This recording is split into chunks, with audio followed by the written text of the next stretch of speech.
确实，毕生的活字印刷术宋朝就有了，比德国的约翰内斯·古德堡早了足足400年。但我眼前这台德国印刷设备，既吸收了蒸汽革命的精华，又为电气革命打下了坚实的基础。在英国，还印刷过第2次工业革命爆发的报道。1888年，威廉2世继位的大新闻，他也有参与。别看他1845年就被研制出来了，但时至今日，它依然可以代表世界工业水平的最高峰。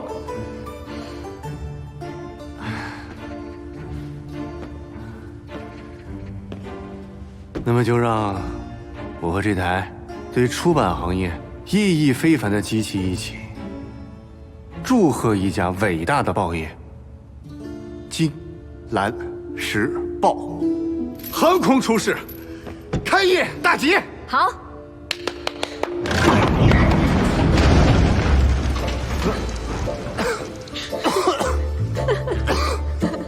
能修好，能修好。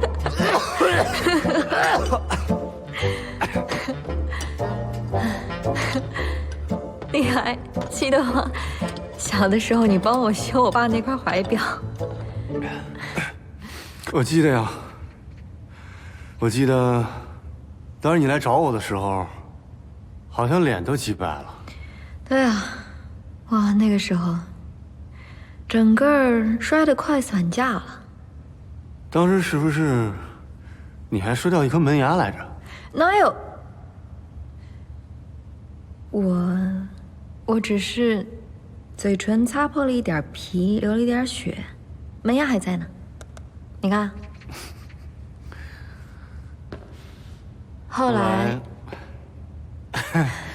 你说，你说，你先说。我说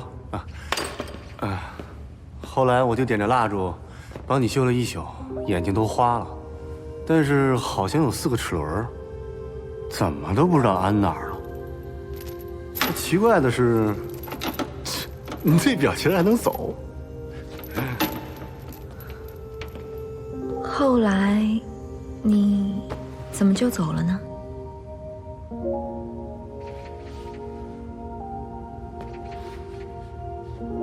还不是家里让我去哪儿，我就去哪儿。我这不回来了吗？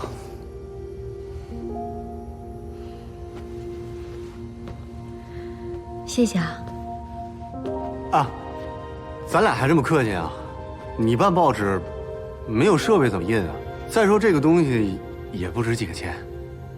我是说，谢谢你帮我修好我爸那块怀表，我现在还留着呢。不客气。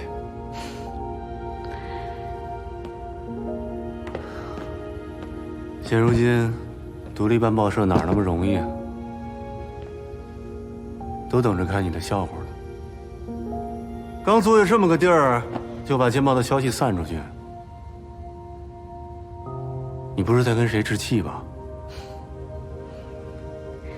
我不是跟谁置气，我也不怕别人看笑话。我办报只有一个目的，说真话。我支持你。先从修好这台机器开始。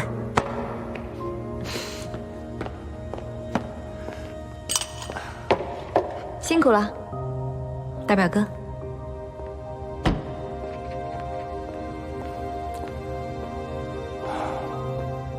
应该的，表妹。我们每次把车都停在这儿，王夫人就站在那儿，冲我们打招呼。你还记得王夫人长什么样吗？啊，离得太远，看不清楚。这还远啊？哎，我有轻度眼疾，要不是夫人不嫌弃，我早就丢了营生了。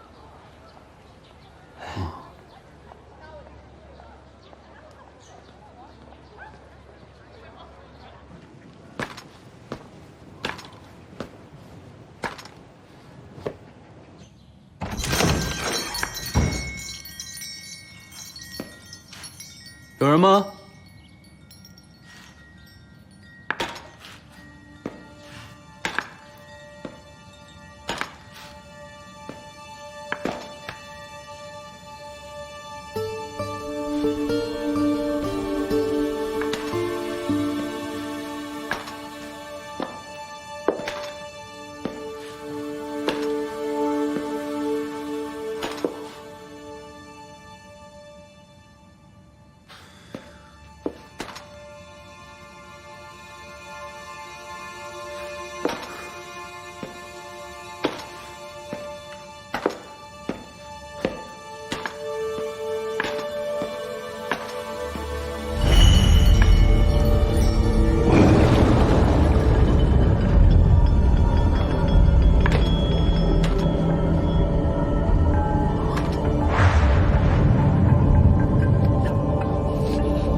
好多了，但支架还不能拆，复健要坚持做。下一次约在周4可以吗？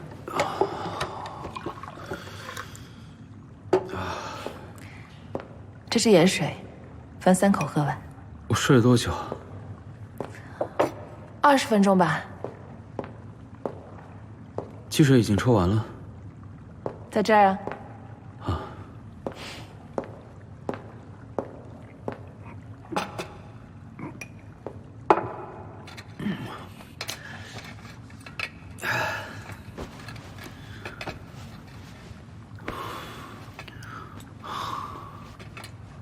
真的不疼了？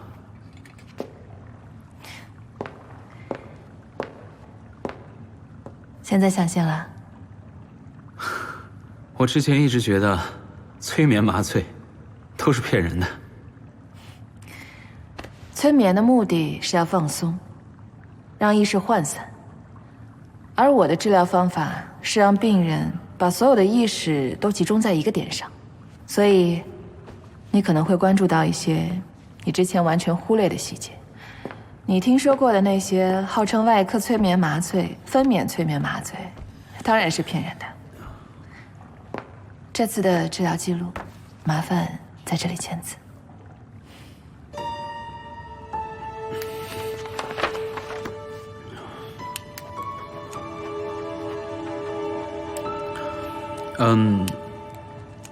对了，你这种方法是属于标准派、合作派，还是权威派？我刚刚说了，银灵风的原理跟催眠是截然相反的，不属于催眠。银灵风？丁秘书长对催眠很有研究啊。没有，看过几本相关的书而已，了解了一下。银灵风是我们戎族人依靠精神力量抵御伤害和疼痛的方法。种族？东夷、南蛮、西戎、北狄，一开始，银灵风只是游牧民族的祭祀活动，希望能封住疆域，阻挡外族侵略。后来我意外发现，在结合了西班牙博洛特花的香薰后，它还有治疗的临床功效，止痛的效果已经远超于大部分的医学手段了。不过，只有女性戎族后人才可以继承和使用，所以没有普及。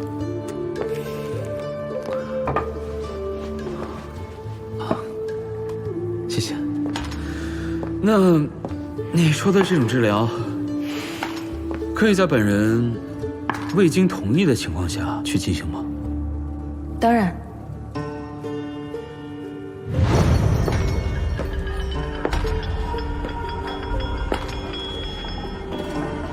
你可能会关注到一些你之前完全忽略的细节。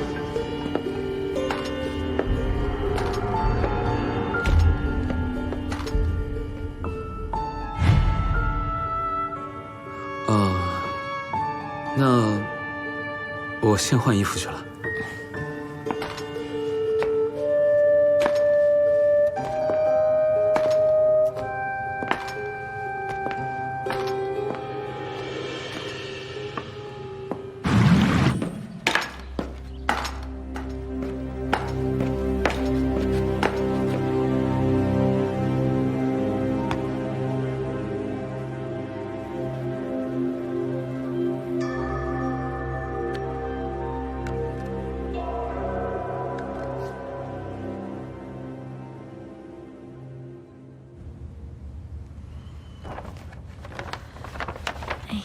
谢谢。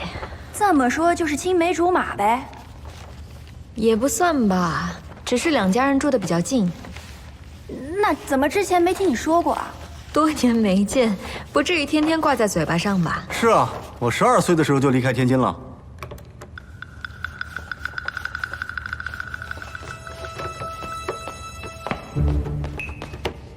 你们两家算几夫？啊？什么福？自古以父宗为重，自高祖至玄孙，9代称本宗九族。本宗葬礼九族丧服穿的可有讲究，轻者服重，疏者服轻，依次递减。5服之外挂丧即可，5服之内不可通婚联姻。我们没有血缘关系。萧伯伯和家父是高山流水，难得知音，拜把子的兄弟。那就跟我和郭二哥差不多嘛。不对，你来天津干什么？是不是冲着兰兰来的？仙姑，请坐。欧罗巴，欧罗巴的工业水平现在领先于世界，相较之下，以农为重的中华稍显落后了。但是我们世代农耕，民族就是在土地上成长起来的，不能看起别的国家什么好，你就盲目跟从，对不对？对。我在德意志学的就是化学。我这次回国呢，打算学以致用，在天津兴办一个化肥厂，农业兴国。化肥啊，对，就是浇在土地上那些羊粪呗，羊粪都是毒水，大粪才养田，这是我娘从小告诉我的。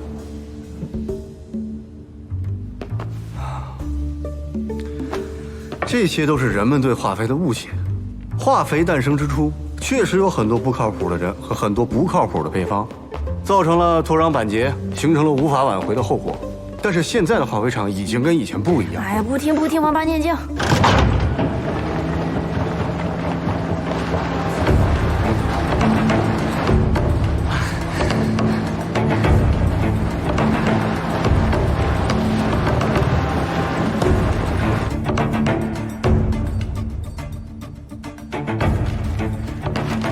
我宣布，《金兰时报》今天正式发刊。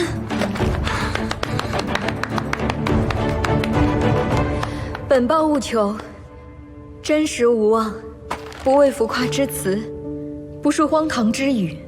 留心实务者，于此可以得其概；出谋生理者，于此亦不知受其欺。弘新闻存世之至理，扬良心行道之致用。金兰时报社长小兰兰，恭喜肖社长！我祝金兰时报采大新闻，采好新闻。兰兰，明天就有大新闻了，你可别错过了。崔疯子的入殓日，要是丁某他还没有线索的话，就得入索命关了。哎，那个丁某是新上任的丁秘书长吗？这确实是大新闻。城门楼子火车头子你都闹不清楚，插什么话呀？兰兰，你就真的一点都不担心啊？那应该怎么表现啊？哭一鼻子。行，我是闲吃萝卜淡操心，皇上不急太监急。走了。仙姑慢走啊。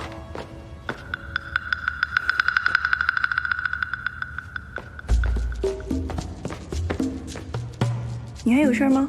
有啊。走。去哪？仙姑，我有事儿，我不废话。哎，你怎么那么大劲儿？你，我一会儿回来啊。仙姑，一步换两步。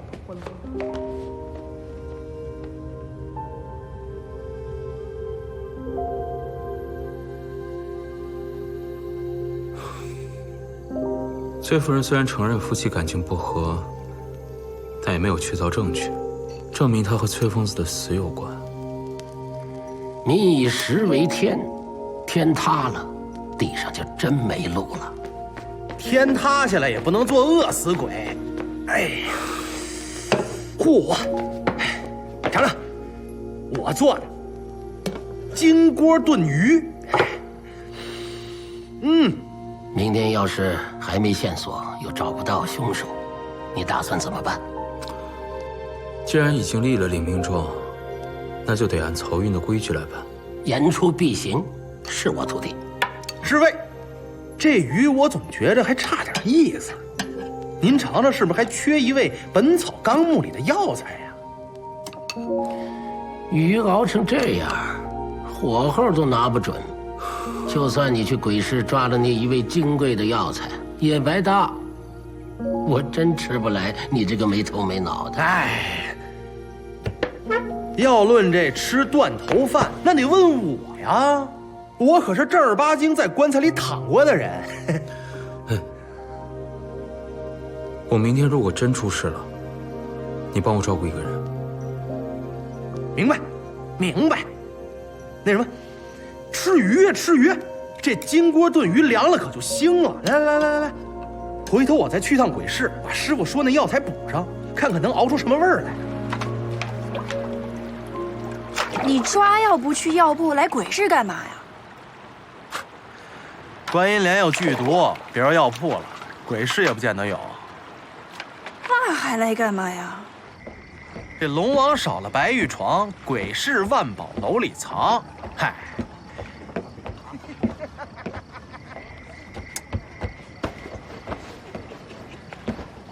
去找万宝楼的陆老板，就没有他找不着的玩意儿。只要钱到位，这白菜变翡翠。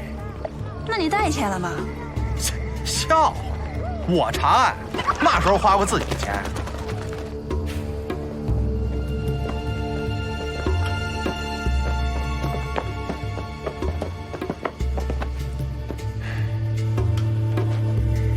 走了。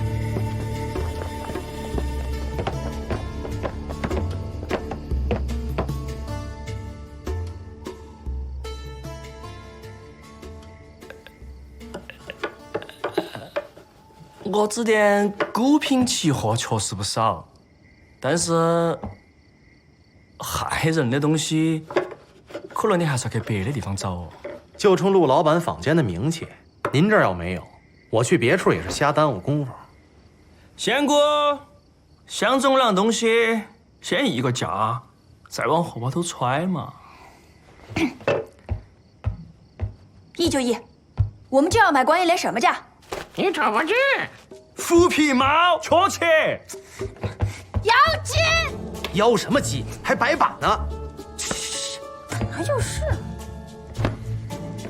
哇，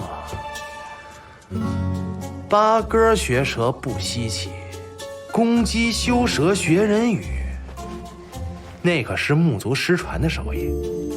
没想到在这儿开眼了。西南木族善用毒。您这屋里看似杂乱无章，可陈设摆放都是五毒的走势。观音莲这种毒物要是都拿不出来，那就好像捞尸队的不会水，跳大神的不会唱似的。天都要亮了，两位是不是应该回家吃早饭啊？行，等天亮之后，咱们就出去散吧。就说全天津只有鬼市万宝楼陆老板那儿有观音莲，怎么那么巧？一生门崔疯子就死于观音莲。一生门火气大，保不齐嘛时候就来抓药去火了。买好多？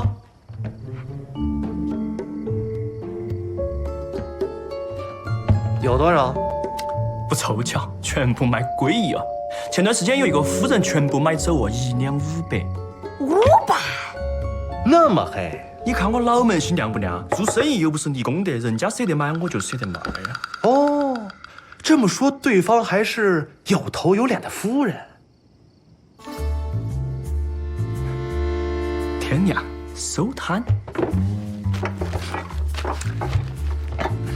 小雅，你说这西南木毒会不会跟魔古道有关系啊？跟魔古道最熟的，不就是二哥你吗？那你说有就有了。天亮出去散吧。阿哥婆娘还抵了一个班子。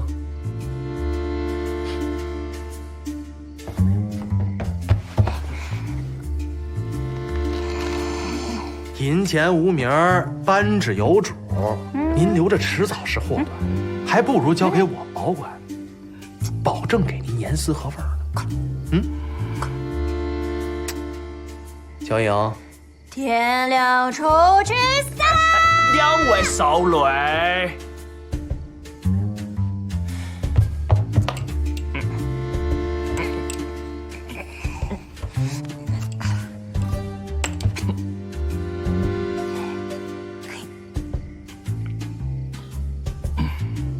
您受累。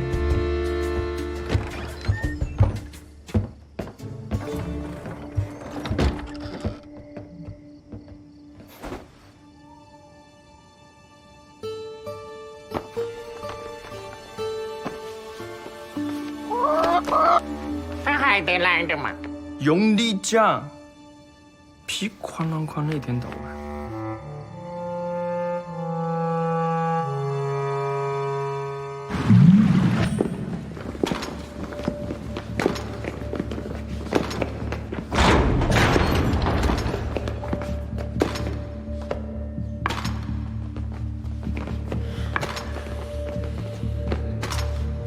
丁会长，3日时限已到，您该交出凶手了。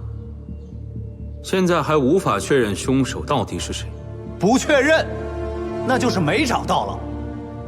按规矩走。放宽。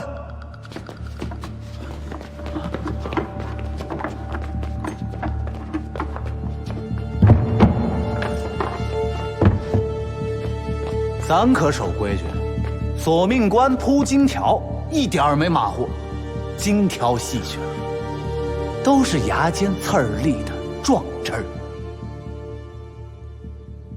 请吧。今日入关，是我自愿而为之，但并不代表我认罪。我跟此案绝无半点瓜葛。只因我是漕运商会的会长，在这个行当就要守这个行当的规矩，规矩比天大。所以谁都别拦着。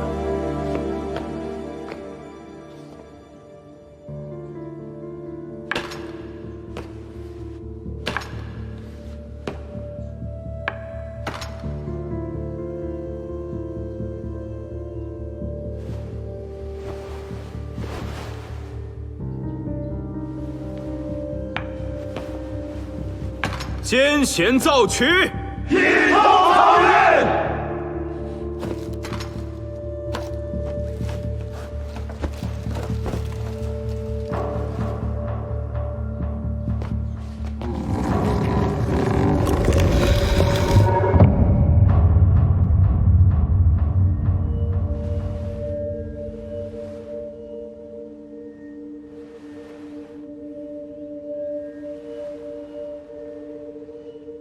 这2天我们配合捞尸队，水上水下搜了个遍，已经确定了恶水之源泄漏的真正爆炸点，是一个没有任何申报记录的黑矿。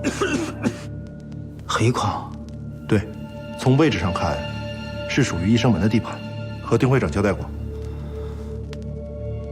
老四，冤家路窄啊！杀人偿命，背罪认罪。弃官入土，立马！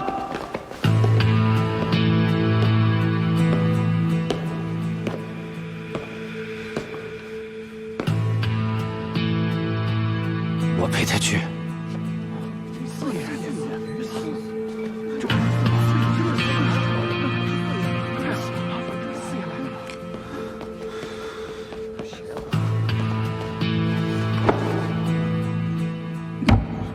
新鲜的，长这么大头一次见活鬼。5岁那年，差点饿死，老爷一个病给了我一条命，这回腰子被捅穿了，你花那么多钱找杨大夫给我动刀，又给了我一条命。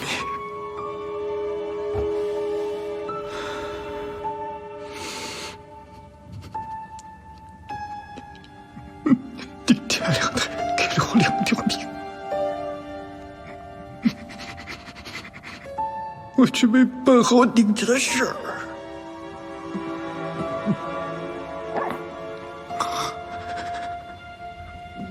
规矩你不会破，那我就陪着你一泄机关。曹云呐，在。把对面的人都给我记住了，回头一个不留。是。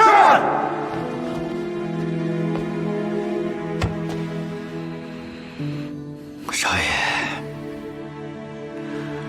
我先下去探探道儿，咱们奈何桥桥头见吧，别走散。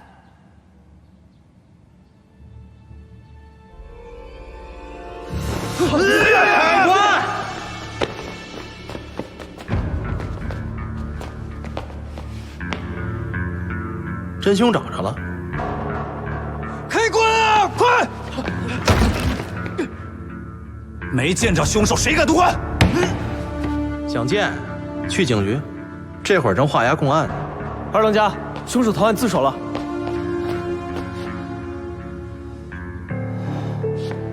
是他。怎么着？想坏规矩？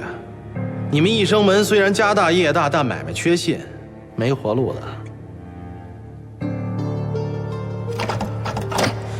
少爷，快过！少爷，快！少爷，来，起来！少爷，背罪人被冤枉，之前怎么说来着？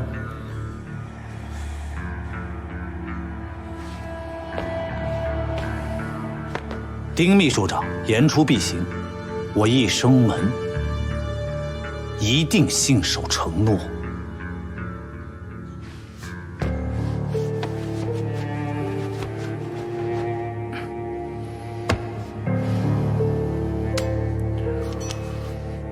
不必了，漕运商会跟医生门所有的账两清了。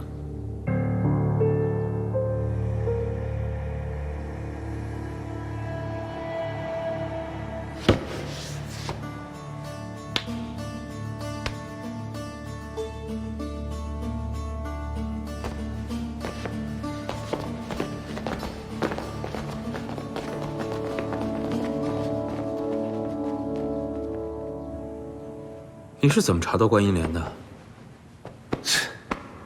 昨晚上叫你吃金锅鱼，你连看都不看，能查到嘛呀？金锅鱼？ 《本草纲目》里说了，观音莲性平味苦，取之点铁，力成黄金。用铁锅熬煮，铁锅变金锅。炼金术那都是骗人的。江湖把式，熬观音莲要加苦水，及药性。 哪是什么金锅，盖了层铜罢了。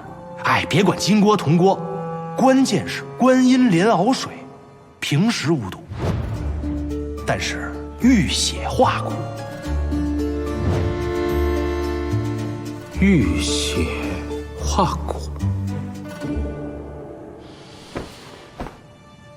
崔疯子生前有严重的胃溃疡，胃部大量出血，再遇上观音莲。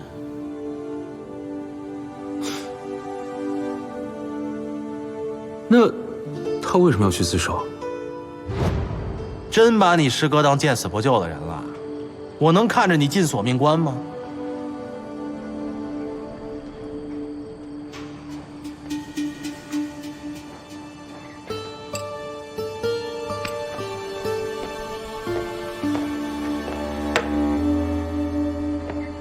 玉石店老板都说了，这个扳指。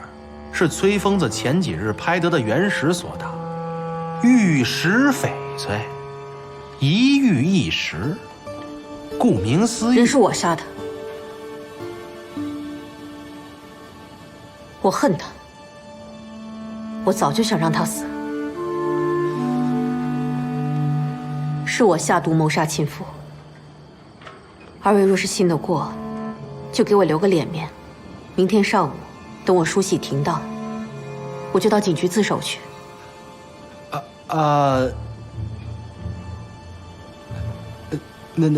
那你还有什么要说的？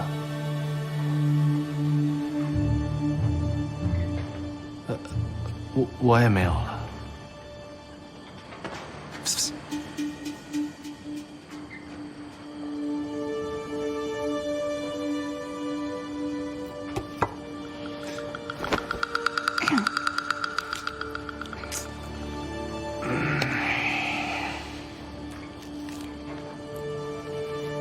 我也没想到崔夫人招认的这么干脆。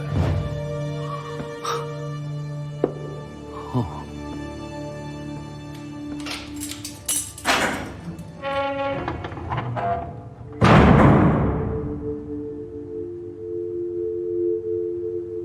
我实在受不了他的打骂，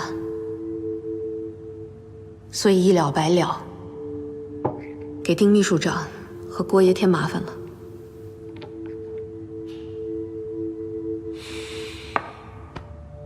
那为什么之前我去你府上的时候，你没有告诉我？我心存侥幸，所以瞒了你。现在我认罪。你在饭菜里下的断肠散是什么时候去找万老板买的？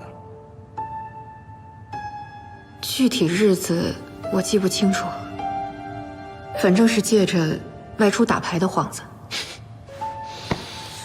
一生门的大奶奶就是不一般呐，夜里出门打牌。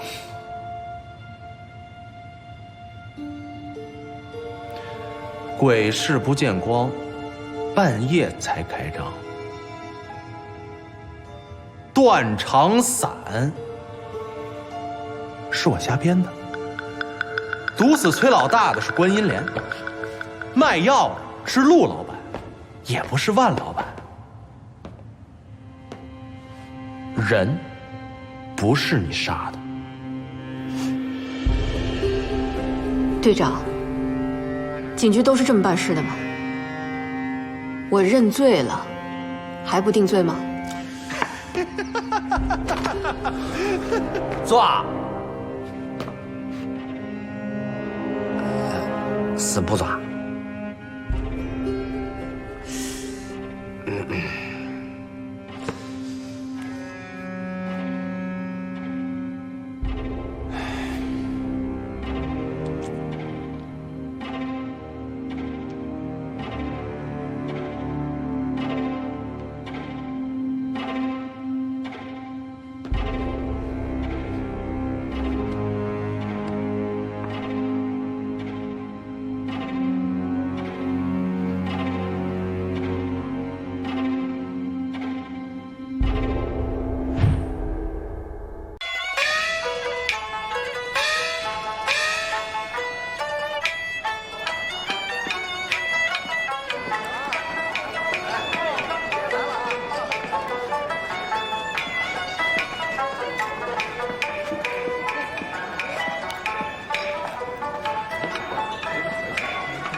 鸳鸯中，中国的罗密欧与朱丽叶，相爱不能相守，最终双双赴死。聂老板在台上唱的是情意深重，入木三分，不知台下是否也有故事？台上才子佳人，演尽悲欢离合；台下凡桃俗礼，能有什么故事？怎么唱来着？为痴情闪得我，柔肠百转。聂老板可是为痴情索人性命？不明白您的意思。聂老板跟崔夫人很熟吧？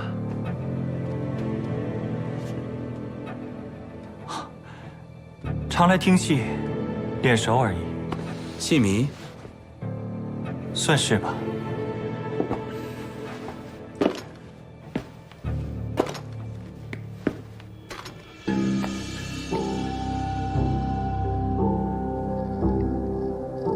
小秋只是您的台名，是吧？聂平先生。男扮女装，利用司机演技，让他相信王夫人的身份。我看啊，崔夫人不止戏迷这么简单吧？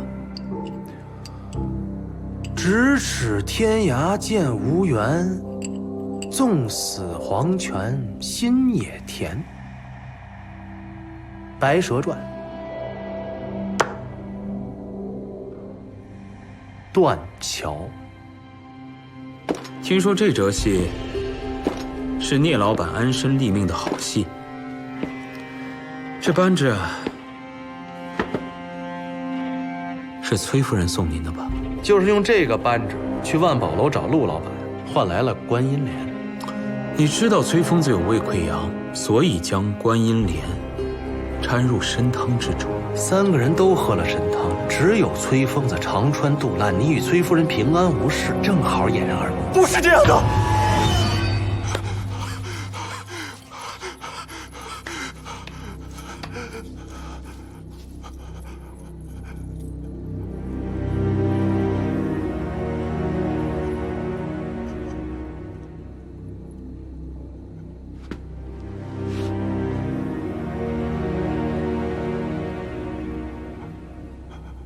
医生他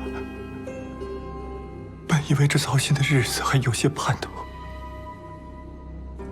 什么声誉名利我都放得下。我们说好晚上一起走的，可我等了一宿也不见人，心想罢了，既是如此，倒不如一了百了，图个利索。听人说，这观音莲有剧毒，但无色无味，死得体面，顾及脸面，才扮成女人去鬼市买药。俗世茫茫，容不下我，那死就要漂漂亮亮在台上，唱断桥满堂彩，毒汤下肚，也算有始有终。那你为什么把毒汤端给他们俩？他不跟我走，倘是一时转念，胆怯，活了心思，我不怪他。可是他夫妻二人转脸就来听戏轻声，大小作揖，甭管有没有本事，这脸皮还是有一张的。瞧他们还能同宿同寝，大半辈子，而我只能当荒地里的孤魂野鬼，干脆从2万参汤做首礼，大家同归于尽。你的意思是，你不知道观音莲遇血才有剧毒，你是想连他一起杀？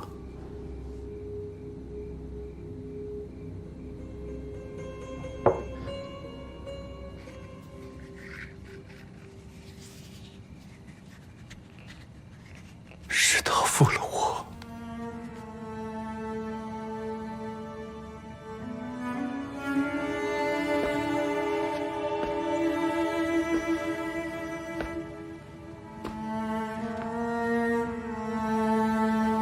他也觉得负了你，所以替你顶了罪。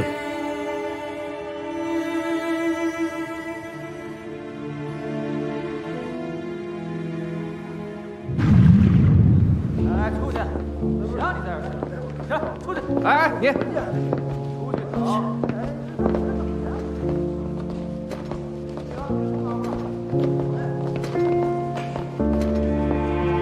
行。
放开我！翠夫人，放开我！按理说这胡人寻短见的事儿不归我管，我就是个下河捞漂子的。生死自有命，贵爷请回。翠夫人，这人活着就是正命啊！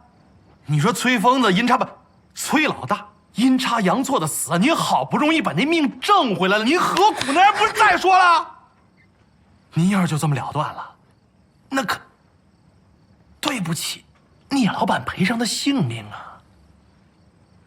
小秋，啊，是我害了他，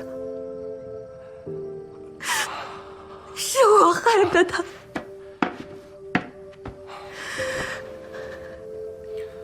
小秋是妻儿，戏班子贱，戏班子养大，不知道受了多大的罪，吃了多大的苦才熬成了角儿。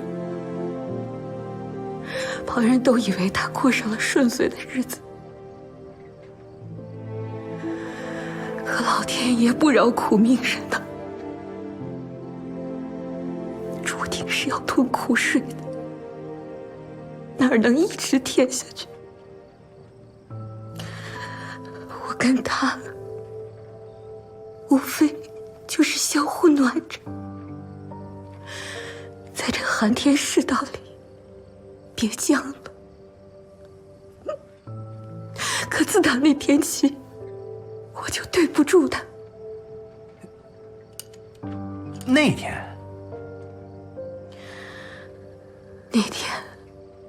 我们说好午夜石桥见，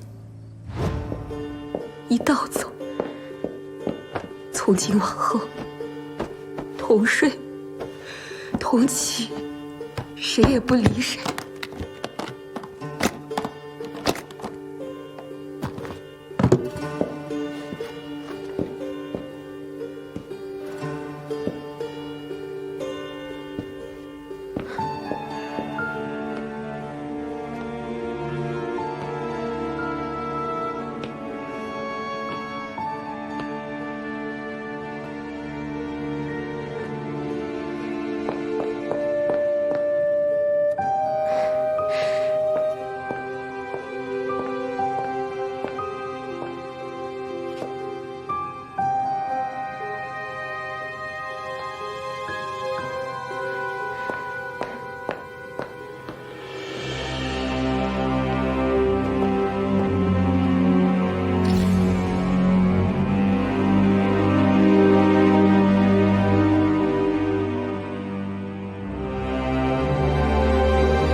回去，怕是连他的性命都要赔上。我这一世是定了心要和他做夫妻的，恐怕他再也明白不了了。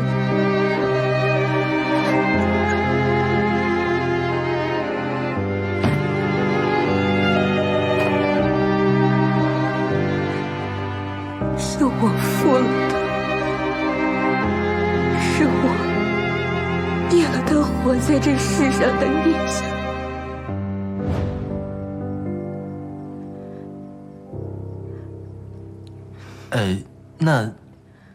那拿枪的是谁呀？看不真切，但一定不是医生们的人。我哪有心思过寿啊？那天是崔疯子喝多了，硬拉我去寿宴，哪里是什么寿宴，就是万劫穿心宴。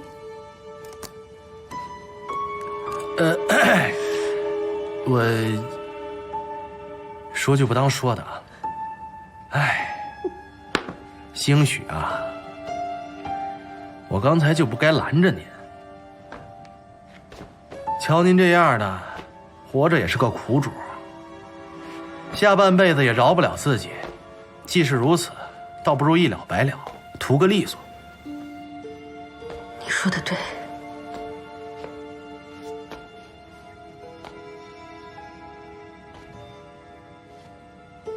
我要是就这么死了，太便宜了。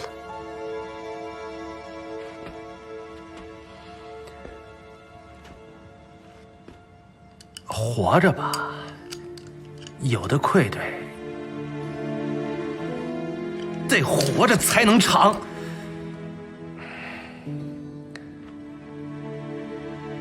谢谢你，你让我想明白日后该怎么走。把正事忘了。崔夫人，这大晚上我不请自来，不走正门，其实有件事儿，想麻烦您。西药都是药罐里现成的，他留着这些洋药方子，纯是为了装门面。装什么门面1年前，认得一位西洋大夫，吃了几方西药，症状渐好。从那之后，他就只认这位大夫。那您见过这位杨大夫吗？没有，西洋大夫是不兴上门问诊的。对了，这书粒也是那医生送的，他拿来夹那些洋药方，逢人就显摆，说是洋宝贝。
肖秘书长，采湾取直是清理海河污染最快、最有效的方法。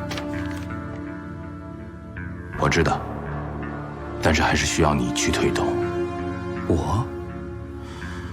新都督敖旦兴办洋务起家，之前在新疆打过阿古柏，把投降的全活埋了。在奉天剿匪的时候，一个活口都没留下，包括妇孺在内。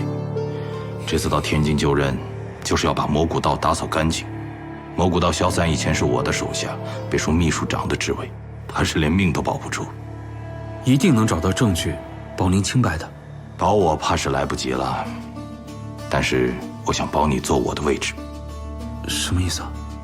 治理海河是敖蛋调任京城的主要任务，如果漕运商会出钱出力，他坐享功劳一定会念你的好，在大力清除蘑菇岛余党以表忠心，你必然会被委以重任。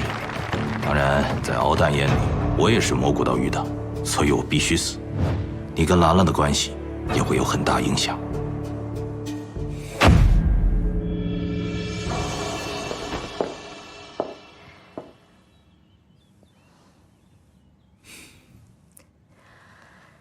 他还好吗？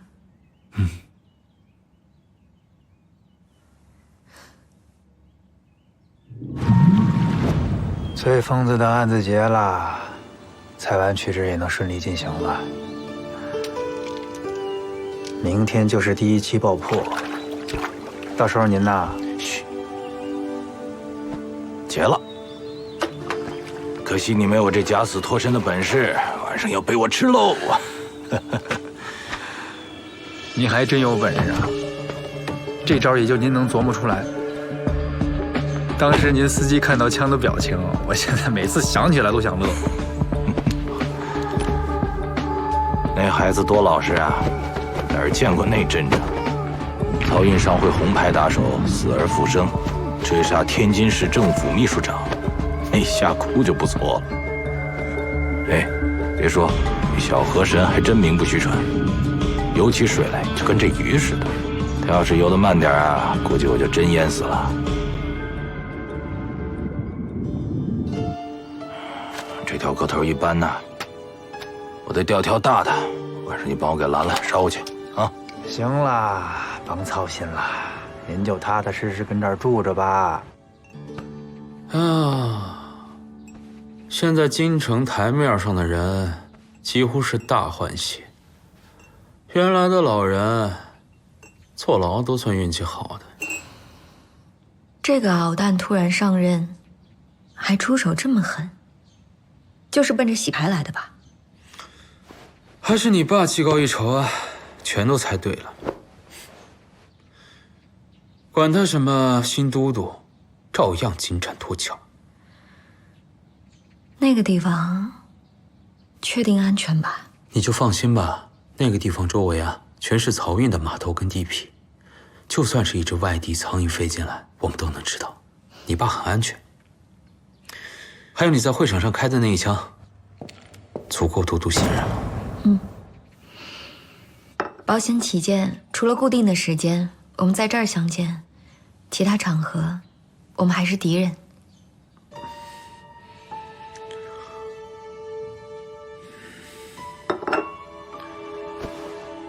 于四，怎么了，少爷？你什么时候才能分清盐罐跟糖罐？不是少爷，小小一点的盐罐跟糖罐长得都一个样，然后上面写的还都是洋文。我这行了，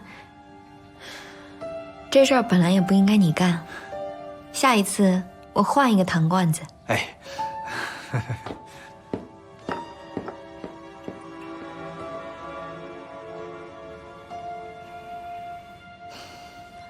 据说马耳他人的确会用海盐做咸咖啡。不如我们就假装是在地中海旅行吧。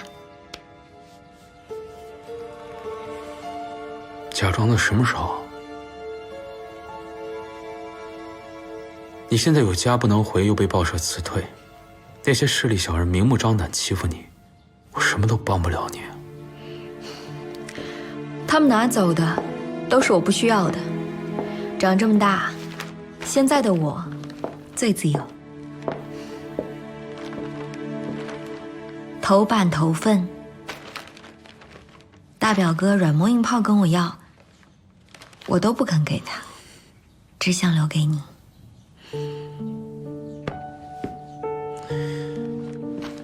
金兰时报，可惜啊，我没能亲眼见证它的诞生。没关系的，你管好自己的事儿就行了。崔疯子的案子虽然结了，但才完曲直的路还很长。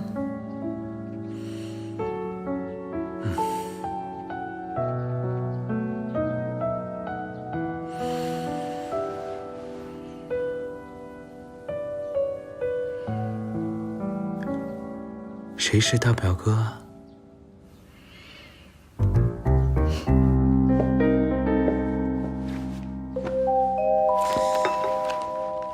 你这个表哥，我认不认识啊？鲜咖啡还不错，挺好喝的。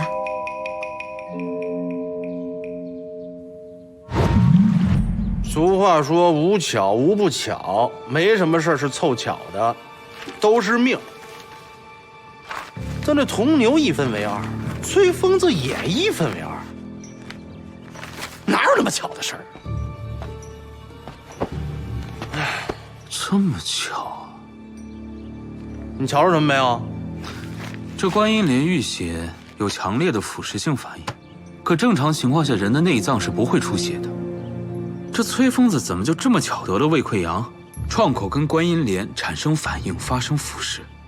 这就是原因。你看这处方上明确写着阿司匹林。茯苓、发汗、黄连、酵皂，阿司匹林是什么药？西方人称它是万用灵药，但大量服用阿司匹林会造成胃黏膜出血。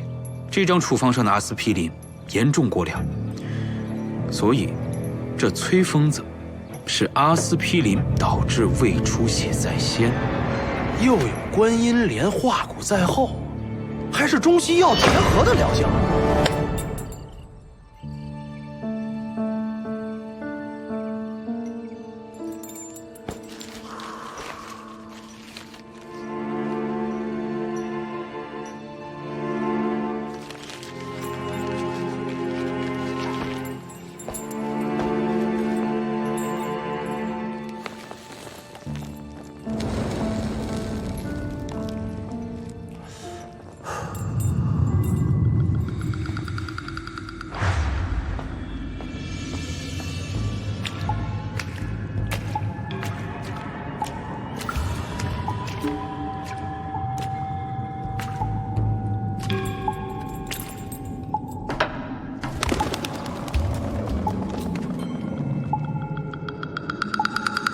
洋枪洋炮都进不来，但是有时候还是这老办法好使，又能把咱聚齐了。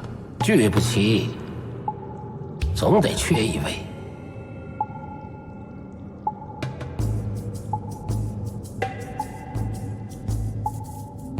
这回啊，没有你的帮忙，丁某是脱不了罪的。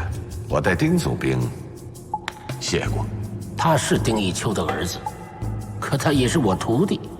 师傅给徒弟垫把手，天经地义。二位，咱说说今天的正题儿，都想好了吗？那个事儿，干还是不干？干，不干。您要是不干，可就干不成了。干不成，就别干了。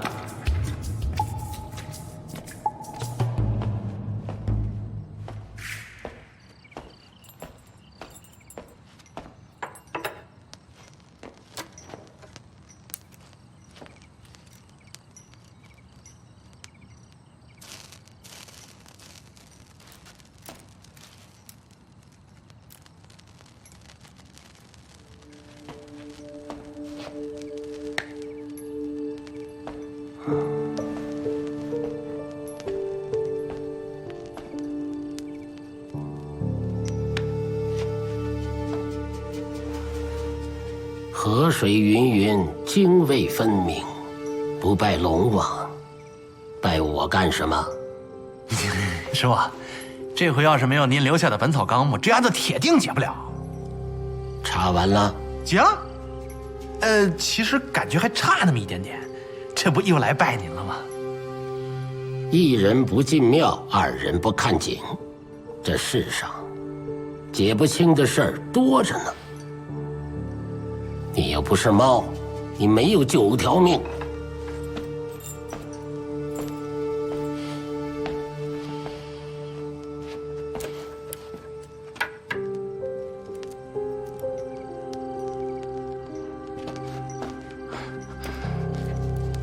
龙老爷保佑，让我郭德友比猫还多条命。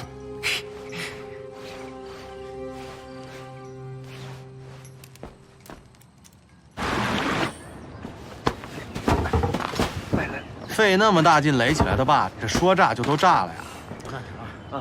到时候呢，这边的河水会沿着挖好的河道流下去，跟下边的河道汇流，河就不用绕这么个大弯了。这就是裁弯曲直。人往高处走，水往低处流呗。哎呀，流速提升之后呢，河水会迅速重新变清，我会第一时间解除禁河令。海河边的百姓还有捞尸队就能恢复正常的生活了。那我就替哥几个多谢丁秘书长成全了。秘书长，顾维良外交官今晚就到，咱们的接待工作怎么安排啊？怎么提前了？不清楚。走。找辆车把郭先生送回去。没问题。请郭爷。人员疏散，单位撤离，京城裁湾取直一期幕后工程，起。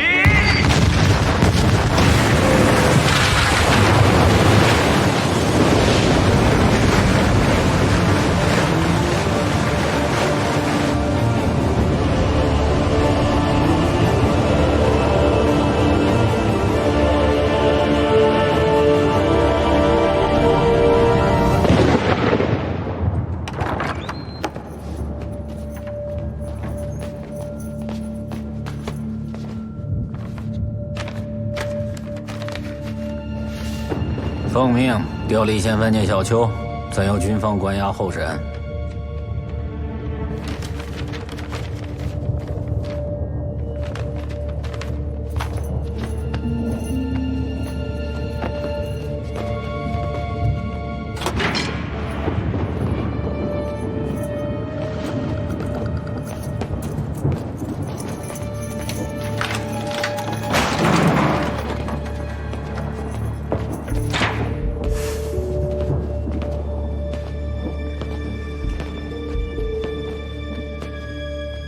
聂老板，请吧。我不走，我不走，我杀了人，我不走，放开我，我不走，我不走，放开我。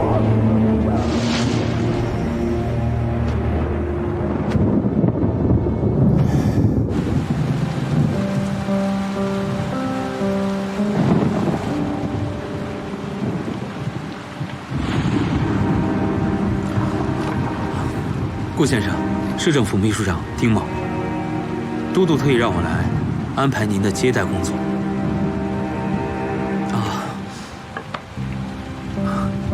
住处已经安排妥当。鄙人是京城警察厅6局郑队长傅来勇啊，配合丁秘书长全权保证顾先生在天津的安全。来，我也开门，不是，顾先生请。秘书长，请。对不起，顾先生不习惯与人同车。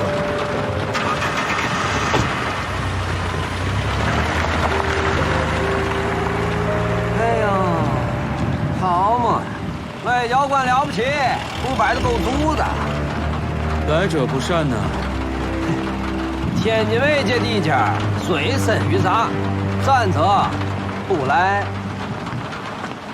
来，让。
办上。